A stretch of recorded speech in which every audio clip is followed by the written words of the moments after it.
1 helicopter, 8 Marines, no weapons, no fighter escort, no backup visible in any direction. At 2014 in the afternoon, 6 Iranian fighter jets surrounded that helicopter over the Persian Gulf and gave the pilot one choice: land in Iran, surrender the Marines, hand over the classified intelligence locked inside that metal case, or be shot out of the sky. Iran had done the math. 1 unarmed transport against 6 armed fighters, no contest, no escape, the easiest capture of their military career. 19 minutes later, Iran had no military left in the region. 11 bases destroyed, 73 aircraft burned on the ground, every runway shattered, every radar station silent, every command center collapsed. This is how it happened. To understand why Iran made the decision it made that afternoon, you need to understand what was sitting in the back of that helicopter.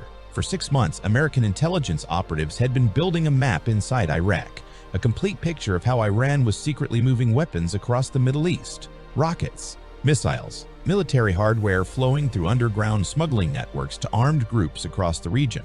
A covert supply chain that had been operating for years without detection. The intelligence collected was the kind that could dismantle an entire operation overnight. Names, coordinates, shipment schedules, financial accounts, bank transfers traced to specific individuals inside the Iranian government.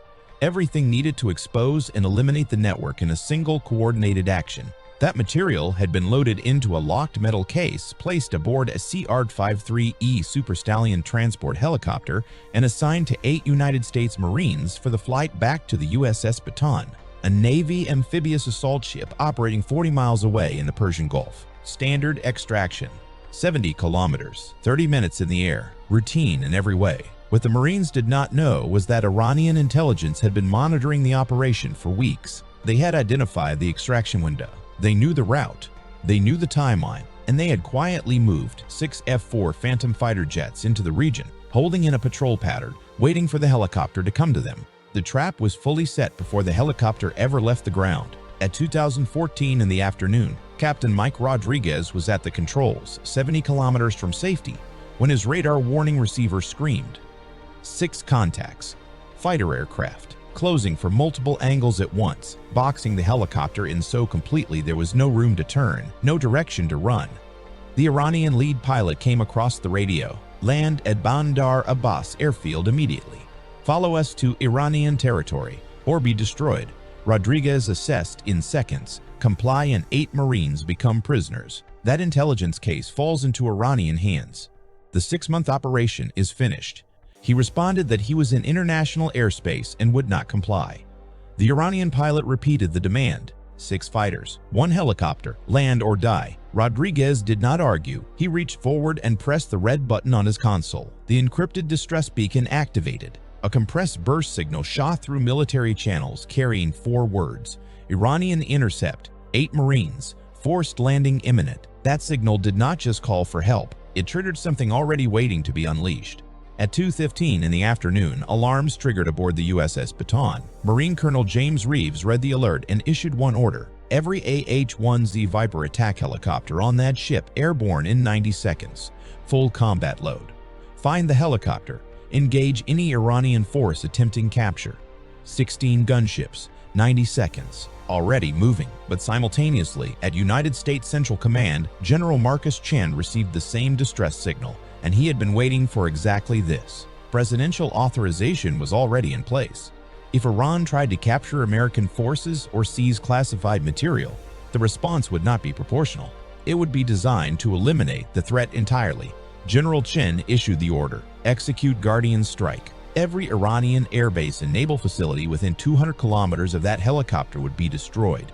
Bombers were weapons-free. The carrier strike group was authorized. 6 B-52 Stratofortress bombers had been orbiting over international waters for hours, already loaded, already waiting. American intelligence had detected Iranian preparations days earlier. The strike force was pre-positioned before Iran ever made its move. At 22:22 in the afternoon, bomb bay doors opened over international waters and 300 AGM-86 cruise missiles fell away into the sky, engines igniting, leveling off, and beginning their flight toward 11 Iranian military bases. 19 minutes to target. Back over the Persian Gulf, Iranian jets had been pushing the Super Stallion toward the coast for nearly 6 minutes when 16 Marine Viper attack helicopters appeared on the horizon, flying combat formation at full speed. The Marine pilot leading the formation came across the radio to the Iranian fighters. "Disengage immediately. All 16 aircraft have weapons locked. Break off now or be engaged." 5 seconds of silence. The Iranian fighters broke formation, banked hard, and retreated toward the coast. They knew what Viper attack helicopters could do. They understood what 16 of them meant. At 2:20 in the afternoon, the Super Stallion was surrounded by 16 Marine gunships heading home. The Marines were safe, but 300 cruise missiles were already in the air and nothing could stop them. At 2028 in the afternoon, American electronic warfare aircraft began jamming every frequency Iran used to track incoming threats. Iranian radar screens went blank. Operators who had been watching a sky full of contacts suddenly saw nothing. Commanders scrambled to understand what was happening. Was it a malfunction? Was it something worse? Frantic radio traffic went between bases as everyone tried to get answers.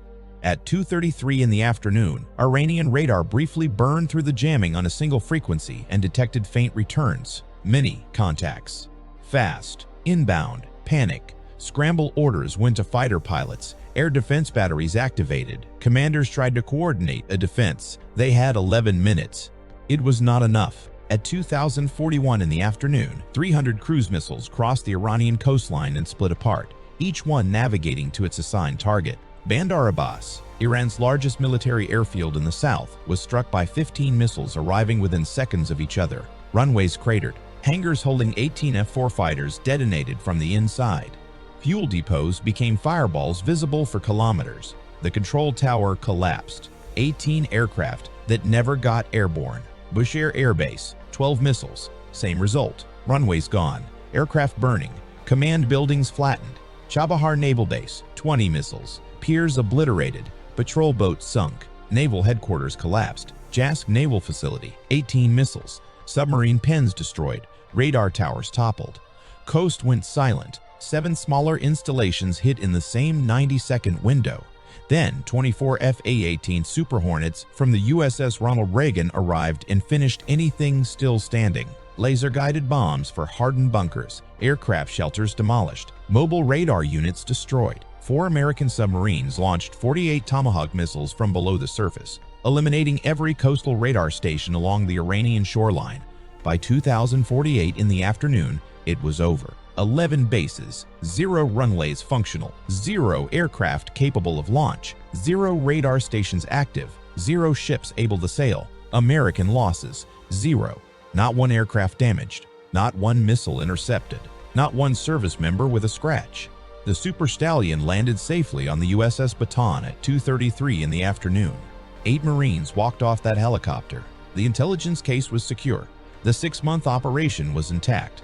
Everything Iran had tried to take was sitting safely aboard an American warship. Iran tried to capture 8 Marines and walked away with nothing except 11 burning craters where its military used to be. Within hours, Iranian state media broadcast its official response. The regime claimed minor damage from American aggression. Old footage of intact military installations played on loop. Calm anchors read prepared statements. The messaging was controlled, confident, designed to manage domestic perception. Satellite images told a different story. 11 bases were photographed, still burning hours after the strike. Runways that had been intact in the morning were unrecognizable by evening. Hangars that had held dozens of aircraft were collapsed shells. Naval piers where patrol boats and submarines had been moored were completely gone. The images were published. The world could see what had actually happened. Nothing was flying. Nothing was sailing. Nothing was watching the sky. Iran had spent decades building that regional military infrastructure, the foundation of its ability to project power across the Persian Gulf, to threaten shipping lanes, to position forces against American assets in the region. In 19 minutes, it was gone.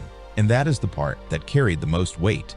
Not the number of missiles, not the scale of destruction, the speed.